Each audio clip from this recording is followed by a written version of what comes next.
Hello and welcome to my channel. My name is Jake Kuzno and this is HTA Personal Finance. So before we get to the video, I want to plug and advertise my new book, How to Adult Personal Finance. So if you've been watching any of these videos and you find them helpful and you want to learn more, I strongly suggest using this as a resource. You can purchase it on Amazon. It covers these topics and many more. Again, that is How to Adult Personal Finance for the Real World. Thank you and enjoy the video.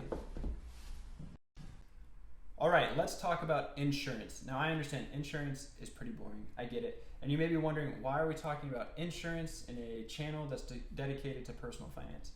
Insurance is actually really important, mainly because it is going to protect you from liability or from lawsuits or just situations that could cost you hundreds of thousands of dollars. You need to protect yourself with insurance. All right, first, let's just figure out how insurance works. Now, whether it's car insurance or health insurance, the premise is the same.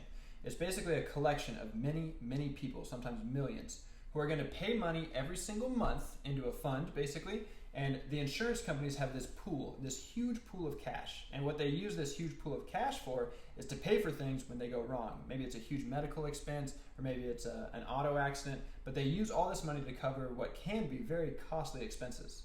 Now, if you don't have insurance, whether it's health insurance or auto insurance, you are exposing yourself to crazy amounts of risk because, as we know, going to the hospital or getting a medical procedure or getting into a car accident can be crazy expensive. Now, if you don't have insurance, you have to pay for that all on your own. And again, this could completely wreck your budget. It could literally be millions of dollars if you are not careful or if you're not insured. All right, let's talk about premiums. So premiums, I want you to get this in your head. It's very simple. Premium is monthly payment for coverage. That's it. It's just the amount that you need to pay every month. And that's the same if it's car insurance or health insurance.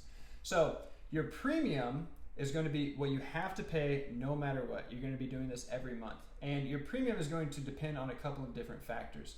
For example, let's use car insurance. So car insurance, your premium is going to depend on many things. One, what kind of car do you have? If you have a super expensive car, it's going to cost more money because if you get into an accident, it's going to cost more to cover that. Or if, let's say, you are young, especially if you are a young male, it's going to cost way more to cover you because young males are typically way more reckless than older people who are driving. So again, your premium is going to depend on your situation and what sort of variables are involved in your car or whatever your health is. So next we have something called deductibles. Now, a deductible is the amount of money that you need to pay before your insurance is going to begin to cover your expenses. For example, you might hear something like a $1,000 deductible or a $2,000 deductible. This means that before your insurance is going to jump in and start paying for stuff, you need to pay $1,000 out of your own pocket of whatever services that are covered by your provider.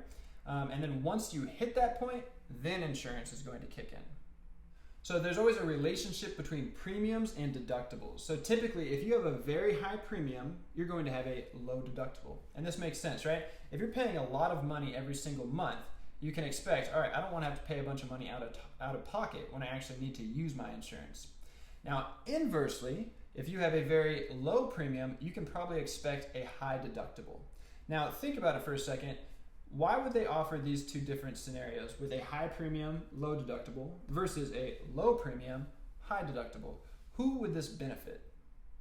So this example, let's take a look at it with health insurance. If you are somebody who is chronically sick or you know you're going to need a lot of medical services, the smart thing to do is pick a health insurance plan that is going to have a high premium. Again, because you want a high premium because you're like, I don't mind paying extra per month because I know I'm going to rack up a huge bill and I would rather have somebody else pay for it.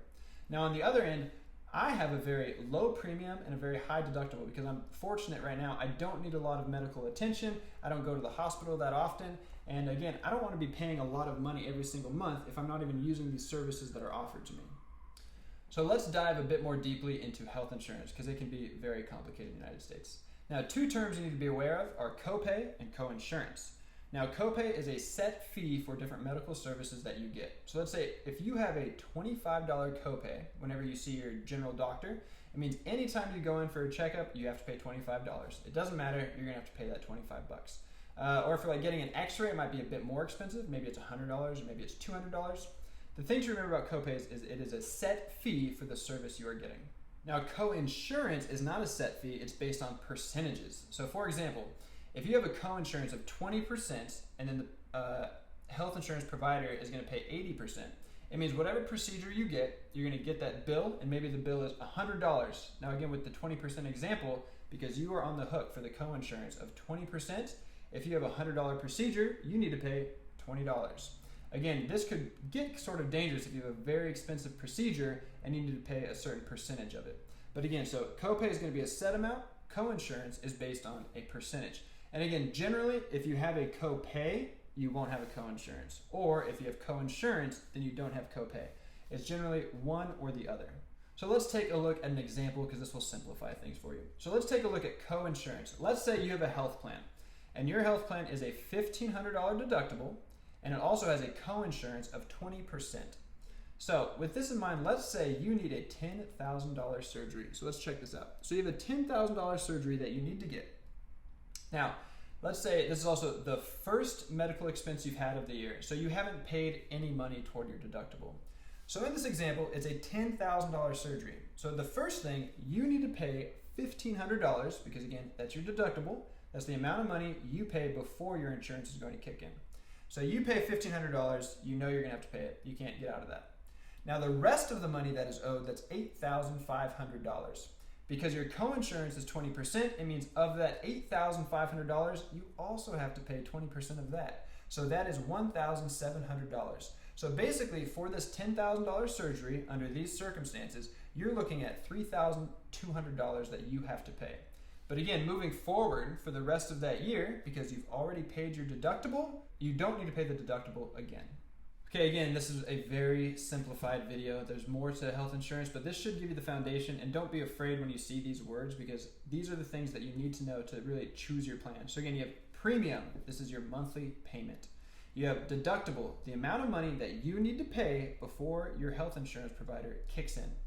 And then you also have copay and coinsurance. Copay is a set fee. Coinsurance is a percentage based on however much the procedure is going to be.